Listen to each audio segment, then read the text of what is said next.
अस्सलाम वालेकुम। वालेकुम अस्सलाम।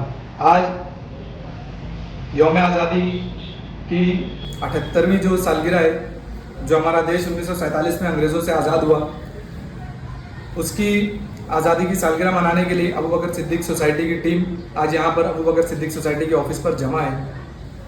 और एज अ प्रेसिडेंट मैं प्रोग्राम में आए हुए तमाम सोसाइटी मेंबर्स और मेहमानान का तहे दिल से इस्तकबाल करता हूँ और प्रोग्राम का आगाज़ करता हूँ। तो मैं चाहूँगा कि तमाम जो हमारे मेंबरान और मेहमानान आज यहाँ पर मौजूद हैं, थोड़ा सा अपने तासुरात यौम आज़ादी को लेकर हमारे देश को अगर कुछ पैगाम देना चाहते हैं तो गुजारिश करूँगा कि आप आएँ और अपने तासुरात का इज़हार करें।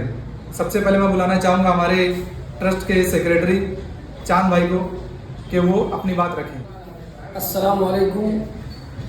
आज यौम आज़ादी का दिन है और मेरी तरफ से और मेरी सोसाइटी की तरफ से अबू बकर सिद्दीक सोसाइटी की जानिब से तमाम देशवासियों को यौम आज़ादी का दिन मुबारक हो। और इस अवसर पर और इस मौके पर देश में भाईचारा, अमन और शांति कायम रखें और मिलजुल कर रहें।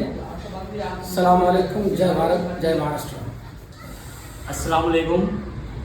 आज यौम आज़ादी की 78वीं सालगिरह है, तो इस मौके पर मेरी और मेरे पूरे ग्रुप अबू बकर सिद्दीक सोसाइटी की तरफ से सबको यौम आज़ादी मुबारकबाद। और इस मौके पर मैं ये कहना चाहूँगा कि अपने देश में अमन और अमान कायम रखा जाए और अपने देश में जितने भी लोग हैं सबके साथ एक साथ मिलजुल कर हंसी खुशी इस जश्न को मनाया जाए।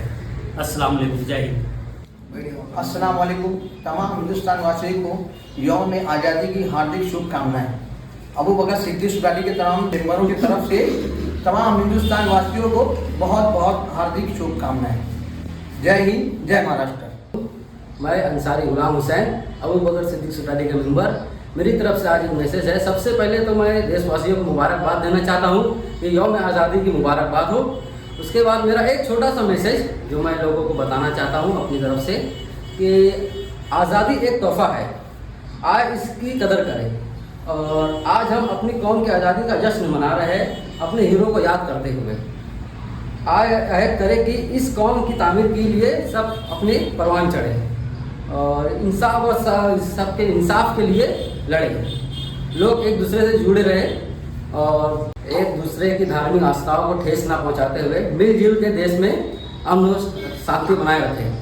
अस्सलाम वालेकुम रहमतुल्लाहि व बरकातहू। तो आज हम लोग जो आज़ादी का जश्न मनाने के लिए यहाँ पर जो जमा हुए हैं, उसमें हमें एज अ मुस्लिम हिंदुस्तानी मुसलमान होने के नाते हमें ये पता होना चाहिए कि जंग आज़ादी में और मुल्क की साजी में, मुल्क बनाने में और मुल्क की बका के लिए, मुल्क को बचाने के लिए हमारे असलाफ ने क्या क्या कुर्बानियाँ दी हैं।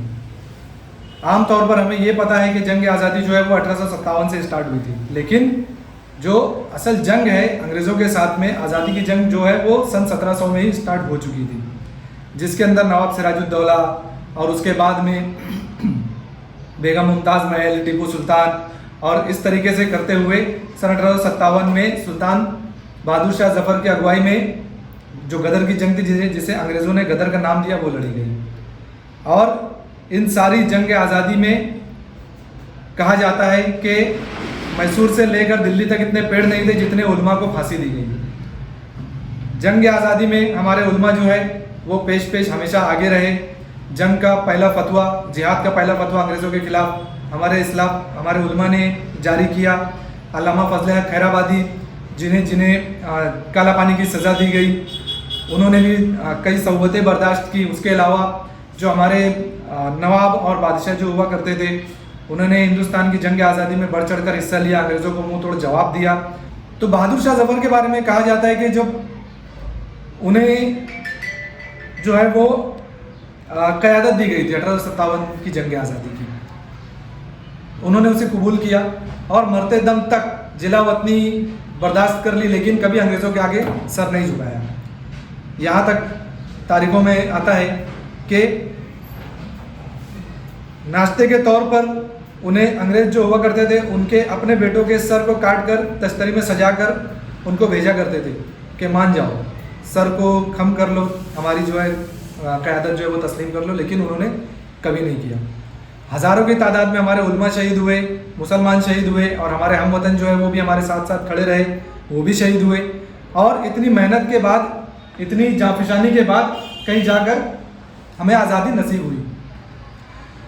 तो आज हिंदुस्तान के मुसलमानों को अपने इस्लाफ की कुर्बानियों को याद करने का दिन है कि देश को आज जो साजिश रची जा रही है कुछ लोगों की तरफ से कि मुसलमानों को हिंदुस्तान का 2 नंबर का शहरी बनाया जा रहा है, और कहीं ना कहीं मुसलमान इस साजिश का शिकार होते हुए नज़र आ रहे हैं। तो हमें इन सब से ऊपर उठते हुए अपनी तारीख को दोहराने की ज़रूरत है, लोगों को बताने की ज़रूरत है, अपनी जो शहादतें हैं, जो कुर्बानियाँ हैं, उनको याद करने की ज़रूरत है। देशवासी होने के नाते आज हमारा फ़र्ज़ बनता है कि हम लोग जो जंग आज़ादी में हमारे बड़ों ने जो कुर्बानियाँ दी उनकी कद्र करें। उनकी कद्र हम लोग कैसे कर सकते हैं? जो आज मज़हब के नाम पर, सियासत के नाम पर एक दूसरे के दिलों में जो नफ़रत बोई जा रही है, जो एक दूसरे को लड़ाया जा रहा है, इसका मुंह तोड़ जवाब देना पड़ेगा। इसका मुंह तोड़ जवाब देने का मतलब यही है कि आपस में मिलजुल कर भाईचारे के साथ में किसने क्या किया, किसने नहीं किया, किसने ये किया, किसने वो किया, इसे भूल कर हिंदुस्तान हमारा वतन है, हमारा मुल्क है, हम यहाँ की मिट्टी में पैदा हुए, हम यहाँ की मिट्टी में दफन होंगे। इस बात को साथ में लेकर, आपस में एक दूसरे को लेकर हमें आगे बढ़ना चाहिए। और मैं तमाम अहले वतन को यही पैगाम आज हमारी सोसाइटी की तरफ से देना चाहूँगा कि मज़हब नहीं सिखाता आपस में बैर रखना, हिंदी है हम वतन है, हिंदुस्तान हमारा। जन गण मन अधिनायक जय है भारत भाग्य विधाता। पंजाब सिंध गुजरात मराठा द्राविड उत्कल बंगा। विंध्य हिमाचल यमुना गंगा उच्छल जलधि तरंगा। तव शुभ नामे जागे तव शुभ